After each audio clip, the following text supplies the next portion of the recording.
Bienvenue dans ce petit épisode, on va appeler ça, je sais pas, le Tea Time Studio, le café musique avec Vince. Peu importe, c'est envie de faire un espèce de format. C'est important de faire des formats, tu sais, en ligne. Un format plus discussion, en fait, où on pourrait se retrouver et puis parler d'un sujet qui me tient à cœur et qui, je pense, pourrait toi aussi être important pour ta pratique. C'est le Tea Time Studio au café musique, pas trop sûr du titre. Moi j'aime bien regarder des interviews d'artistes, voilà, surtout des musiciens, pour essayer de comprendre finalement leur vision des choses. Quand on leur pose la question, que la plupart d'entre eux expliquent qu'il y a un peu deux manières de distinguer le processus créatif. Il y a le côté mathématique de la musique et le côté émotionnel. Et c'est deux parties bien distinctes. Je pense que la partie émotionnelle, c'est vraiment le point de démarcation pour la plupart des songwriters. Et n'importe qui, finalement, peut faire des maths à l'heure actuelle, surtout avec la démocratisation de l'outil MAO.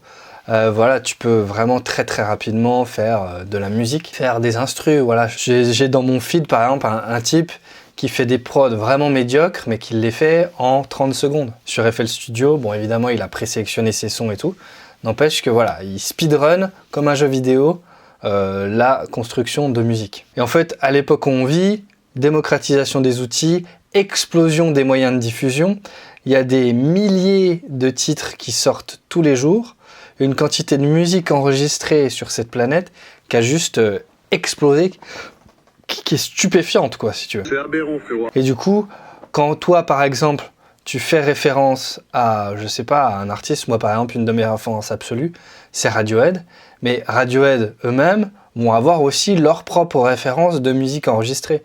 Finalement, on arrive à avoir des références de références, ce qui fait que ça devient extrêmement compliqué, pour ne pas dire impossible finalement, de créer quelque chose de véritablement original. On ne fait plus vraiment qu'émuler une émulation déjà existante d'une certaine musique, puis on essaie d'y rajouter un petit peu sa patte, son twist personnel. Et c'est à ce point tel que notamment dans la musique pop, vraiment actuelle, finalement la redondance et l'auto-citation, l'auto-émulation finalement est devenue quand même ultra redondant. Il suffit de voir à quel point la musique s'est uniformisée, encore plus que voilà, ça pouvait l'être, je sais pas, dans les années 80, etc., quand le format vraiment pop a commencé à prendre beaucoup plus de place aussi d'un point de vue musique business. C'est devenu un petit peu comme si, tu sais, on courait derrière la tendance à sans arrêt se dire, bon bah c'est quoi ce qui marche en ce moment, c'est Michael Jackson, bon bah faut que je fasse un truc à la Michael Jackson, c'est quoi ce qui marche en ce moment, c'est, je sais pas, un truc indie rock, bon bah je vais faire un truc indie rock, c'est quoi ce qui marche, bon bah c'est le power punk, machin, pop, bon bah je vais faire ça. Puis en fait tu passes ton temps finalement à courir derrière des tendances, à essayer de recréer ce qui a à un moment donné pour des raisons X ou Y a fonctionné, à essayer de courir après. Comme si on essayait de capitaliser en fait très rapidement sur ce qui fonctionnait dans l'instant, sans vraiment se soucier finalement de qu'est-ce qu'on laisse réellement comme trace, quelle est la qualité de la musique qu'on va laisser. Là, évidemment, c'est surtout d'un point de vue vraiment musique très mainstream, etc.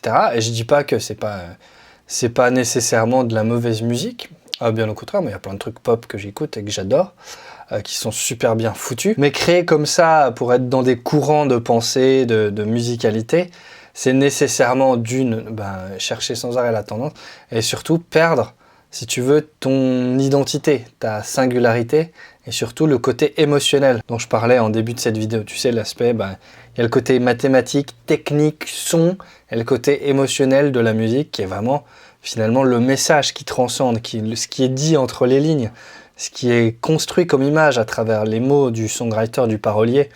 Tu vois, qu'est-ce qui vient faire que d'un coup il y a un truc qui vient te toucher en plein cœur, tu vois. Et ça, ce truc qui te touche en plein cœur, c'est pas une astuce de production X ou Y, si tu veux.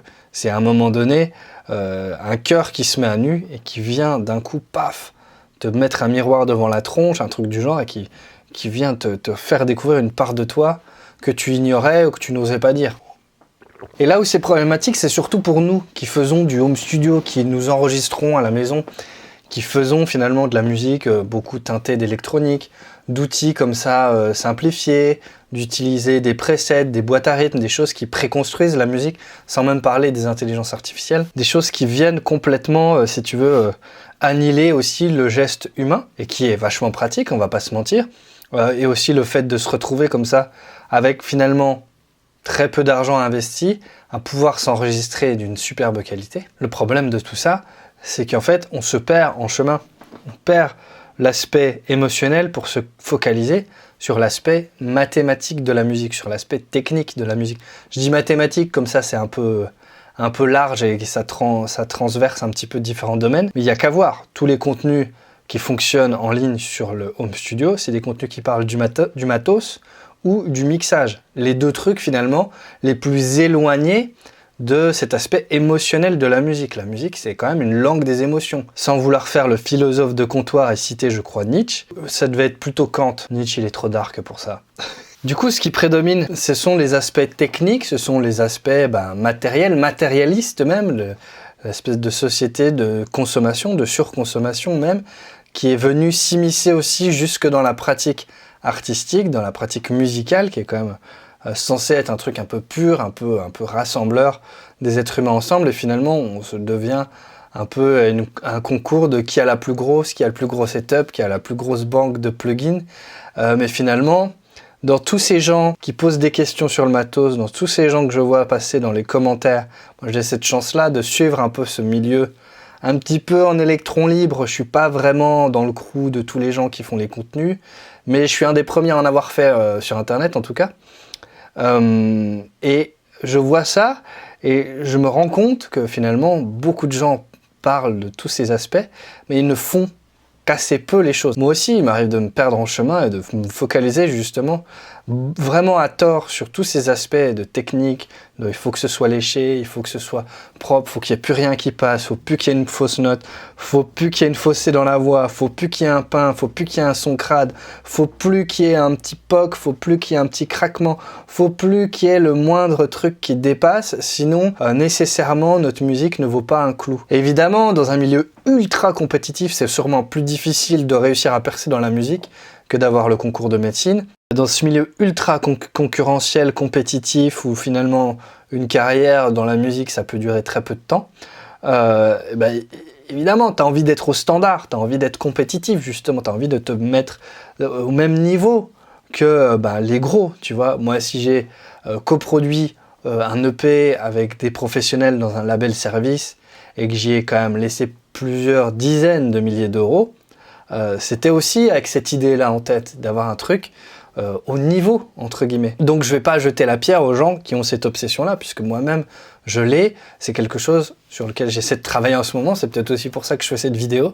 Mais je suis pas certain que ce soit la solution pour la plupart des artistes, de s'orienter là-dessus. J'ai l'impression qu'il y a un shift qui commence à s'opérer petit à petit, et que peut-être on est en train de basculer vers quelque chose, vers un retour à l'authenticité, tout simplement parce que les artistes indépendants, les musiciens indépendants, n'ont pas d'autre choix, puisque de toute façon, fondamentalement, ils pourront jamais être en compétition avec les grosses machineries, avec l'industrie de la musique. Il va falloir retrouver des moyens de le faire les choses, je crois, en parallèle de ça. L'époque dans laquelle on vit est un peu troublée, et je pense qu'on assiste vraiment à des luttes presque du bien contre le mal, presque des trucs un peu bibliques, carrément. Il y a un peu le côté le bien contre le mal, les gros contre les petits, David contre Goliath, etc. On se rend compte que finalement, il y a beaucoup de choses sur lesquelles on a fait fausse route par facilité, par plaisir aussi, parce que ça nous était offert, parce que c'est le progrès technique aussi qui a amené ça, finalement, le confort qu'on a eu, le confort aussi dans la créativité. Il y a encore pas si longtemps, le home studio de quelqu'un, c'était un 4 pistes cassette, tu vois, et ça coûtait quand même déjà 2000 € à l'époque, tu vois, donc c'était pas non plus donné à tout le monde d'avoir un home studio à la maison, et le process était beaucoup plus lourd, beaucoup plus compliqué, beaucoup plus chronophage, et aussi t'incitait finalement à être beaucoup plus dans l'instinct, dans l'émotion, parce que de toute façon, t'avais pas le choix, et au final, la qualité finale de ce que tu faisais, c'était pas nécessairement le facteur déterminant, c'était beaucoup plus finalement l'émotion, et puis qu'est-ce que tu avais réussi à raconter dans ta chanson, dans ta musique, est-ce que tu avais réussi à y mettre ce que tu y voulais ou pas. Mine de rien, on est quand même sur cette terre, je pense, pour expérimenter, apprendre, pour découvrir, pour utiliser finalement nos sens, nos sensations, utiliser, là on a un corps, on a un vaisseau peut-être pour l'âme, si on rentre complètement dans le côté métaphysique, En tout cas, on a un outil qui est là pour expérimenter au maximum le monde qui nous entoure, puis finalement créer, grâce à notre cerveau, une certaine forme de réalité. Parce que moi, ce que je vois va être différent de ce que toi, tu vas voir. Ce sont que des ondes qui sont interprétées finalement par le cerveau. Et l'état du monde, c'est ça. Et donc, je pense qu'il ne faut pas oublier qu'on est des êtres sensibles, qu'on est des êtres comme ça de l'émotion, qu'on n'est pas des espèces de robots qui vont faire les choses mécaniquement. Alors que, bah oui, effectivement... tu peux très bien, en cliquant, en étant le nez, la journée collé à un écran, faire de la musique. Mais tu fais un produit musique plus qu'une vraie musique, entre guillemets, quand tu rentres vraiment dans ces logiques-là. Et je suis pas certain que l'expérience des humains, elle soit là pour subir finalement des émotions complètement annihilées parce que on vit pas dans des sociétés qui sont heureuses et qui mettent le bonheur des gens sur un piédestal, mais plus la croissance économique et l'homo economicus. Et je suis pas certain que l'expérience humaine comme ça, d'être sur cette terre, sur cette poussière dans un vide sidéral dont on ignore si on est les seuls représentants, si on est les seuls représentants dans le grand tout que compose l'univers, si c'est ça notre vision des choses, franchement, j'ai un peu honte, quoi. Tu vois, et est-ce qu'on peut pas juste retourner le truc pour oublier un petit peu tout ce côté consommateur, tout ce côté édulcoré, hein, du divertissement, de la soupe du jour, aux multiples saveurs très sucrées avec de la saccharose de synthèse. Ce n'est que des bonnes choses, hein. C'est du cacao de synthèse avec de la margarine et de la saccharose aussi. Pour revenir justement sur les belles choses, les choses singulières, les choses chaotiques, ce qui fait désordre, ce qui n'est pas nécessairement propre mais qui vient nous toucher, ce qui n'est pas nécessairement très bien léché, mais qui vient à un moment pointer du doigt sur quelque chose qui résonne vraiment en nous. Est-ce qu'il n'est pas là le plus important dans ce qu'on est censé vivre sur cette terre ? Une vraie question que je te pose. D'ailleurs, les professionnels de la musique souvent distinguent la musique commerciale du reste du music business. C'est un peu deux entités à part qui évidemment se croisent, etc. Mais c'est quand même deux manières de voir les choses, de faire les choses qui sont un peu différentes. Et souvent, le premier finance le deuxième, mais le deuxième le nourrit le premier de ses influences et de sa musicalité. C'est un petit peu comme ça que ça fonctionne. Quand tu vas, je sais pas, dans un magasin faire tes courses, tu vas prendre, je sais pas, du miel. T'as le vrai miel que tu vas acheter au marché, qui coûte 8 € le pot, mais c'est le vrai miel d'un apiculteur. Mon grand-père est apiculteur, donc c'est un truc auquel je fais gaffe. Mais c'est le vrai miel fait par les abeilles, récolté par l'apiculteur, qui a pris soin de la ruche, etc. Versus la bouteille du supermarché, où finalement, tu as un petit peu de miel, et le reste, tu sais, des liquides sucrés, des machins, du sucre, des trucs bien chimiques et tout. Et on appelle ça du miel, mais c'est pas vraiment du miel, tu vois. Et il y a plein de produits comme ça de la grande consommation, où finalement, on donne le nom du produit parce qu'il y en a un petit peu, parce qu'on a mis une étiquette qui dit que ça s'appelle tel truc, mais c'est pas vraiment le vrai truc, tu vois. Et est-ce que la musique, elle s'est pas un peu perdue là-dedans ? Est-ce que la musique, on a un peu collé l'étiquette musique sur plein de choses, mais finalement on a oublié qu'est-ce que c'est vraiment que la musique ? Qu'est-ce que c'est que ce vecteur d'émotion, hein, finalement ?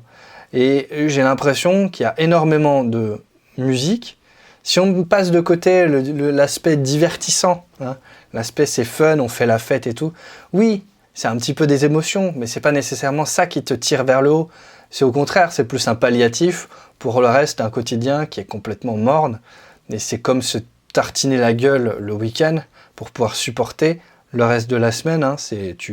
On t'offre 2 jours contre 5 jours où tu charbonnes. Est-ce que c'est pas ça qu'il faut un peu retrouver ? Est-ce qu'il faut pas enlever les étiquettes, gratter un peu sur la surface, lire la liste des ingrédients et puis se dire finalement, cette musique-là, est-ce qu'elle a un vrai bon goût naturel ou est-ce qu'au contraire, elle n'est pas surchargée d'additifs, de produits chimiques, de pesticides, de glyphosate et compagnie, tu vois ? Je peux pas faire une meilleure analogie, j'ai tout donné. N'importe qui, je pense, avec un tout petit peu de pratique, peut faire une musique, peut écrire des rimes parfaites, peut, avec un outil MAO, juste à la souris, faire un truc qui groove, qui va faire un petit peu bouger la tête, qui va créer un espace sonore, une mélodie, machin.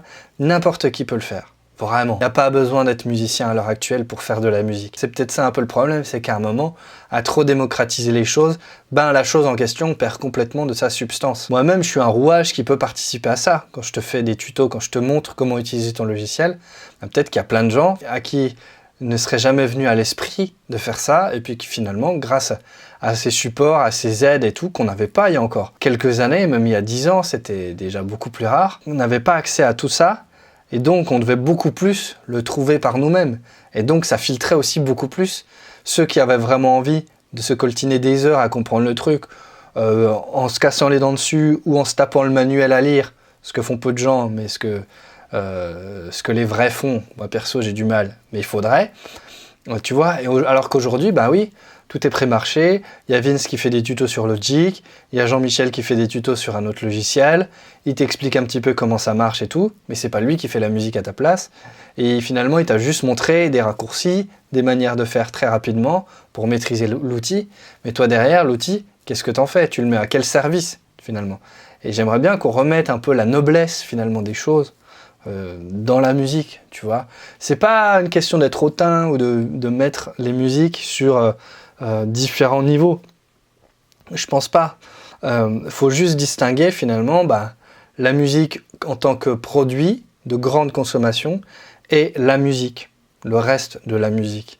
La musique qui va nous élever, qui va nous faire vibrer au sens propre, vraiment, celle qui t'amène des frissons, celle qui vient vraiment transcender, qui vient toucher un truc, qui vient élever tes vibrations, tes ondes, je sais pas trop comment on peut appeler ça parce que j'ai pas toutes les clés.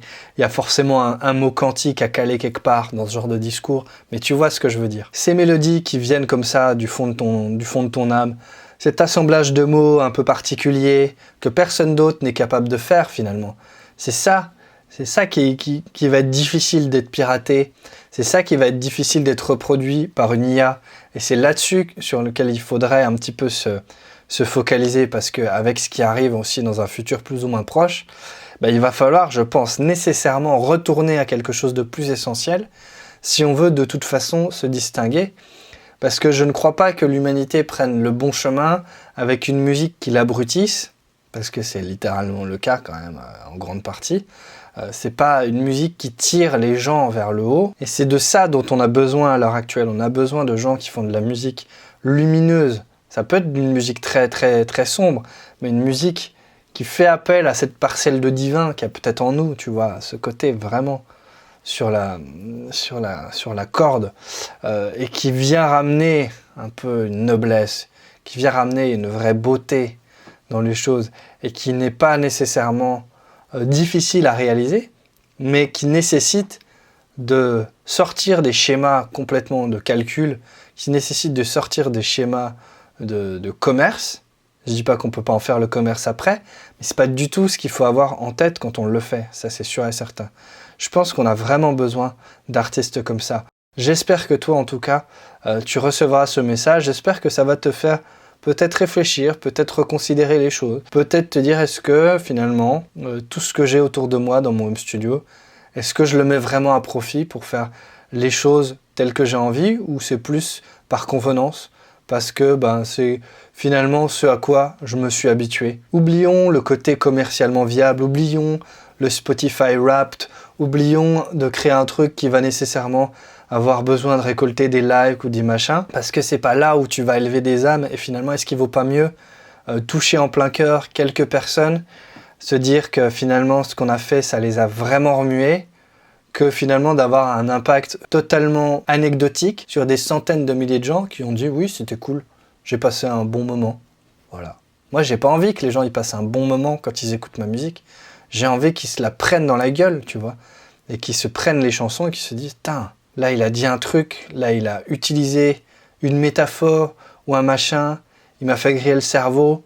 C'est pas nécessairement faire de la musique engagée ou qui dénonce ou je sais pas quoi, mais juste dire des choses qui sont vraies et dire des choses de l'expérience qu'être humain sur Terre à l'heure actuelle, dire ça aux autres qui sont pas forcément capables, en capacité, qui n'ont pas ni la voix, ni les mots, ni le moyen d'expression pour le dire, mais qui ont besoin de l'entendre, qui ont besoin de le dire aussi à travers nos chansons.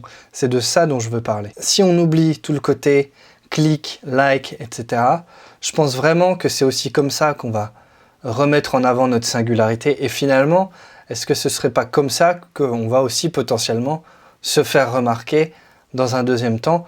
Mais ça, ce sera une conséquence du premier. Ce ne sera pas le but principal. Ce sera une conséquence de ce qu'on aura créé, parce qu'on l'aura créé vraiment avec le cœur et vraiment dans ce souci comme ça de courage, d'ouverture d'esprit, d'amener la musique ailleurs pour élever un peu la conscience élargie qui nous relie tous, parce que on est tous dans un espèce de champ de conscience très large, on vit tous dedans, on est tous des petites cellules comme ça, des petites fourmis, mais on est tous reliés d'une manière ou d'une autre, et finalement, on a tous un impact les uns sur les autres, et ce que toi tu vas vivre, ça va nécessairement influencer, peut-être pas le monde, mais une partie du monde autour de toi, parce que tu peux très bien avoir un mauvais comportement, son mauvais comportement il va se répercuter sur une ou plusieurs personnes qui elles-mêmes vont être mal lunées du coup parce que elles ont eu ton mauvais comportement dans la tronche, qui du coup elles aussi vont transmettre ce truc-là, et ainsi de suite, un petit peu comme des dominos qui s'effondrent. Soyons peut-être dans l'inverse et provoquons aussi des belles choses comme ça. Je sais pas, peut-être je m'égare un peu, j'en sais rien, mais c'était ma réflexion du jour. Je voulais la partager avec toi, je pense que c'est important en tout cas qu'on trouve des manières de faire, on trouve des choses qui nous ramènent à l'essentiel, qui ramènent l'humain finalement dans sa condition et pas juste dans une condition d'homo dépensiarus, et qu'on fasse de la musique et non plus qu'on crée des objets musique, qu'on crée des produits de musique. Le produit, il peut très bien devenir dans un deuxième temps, mais ne faisons pas les choses pour le commerce, faisons-les d'abord pour le bien des autres autour de nous. Et puis, si ça devient ensuite un outil commercial, tant mieux si ça nous permet de vivre notre passion, et tant pis si c'est pas le cas, le but premier n'est pas là. Voilà, mon café est fini et il est un petit peu refroidi de toute façon. Je serais ravi en tout cas d'avoir ton avis en commentaire sur cette réflexion. C'est un peu blabla philo de comptoir, mais je pense qu'il y a quelques petites vérités qui transpercent à travers les lignes de ce que je raconte. J'espère que c'était pas trop un cafouillage et un verbiage un petit peu ignoble. En tout cas, sache que mes intentions, dans tous les cas, étaient bonnes. Voilà, je te laisse, fais plein de musique, avec le cœur. Ciao. Ah oui, c'est froid.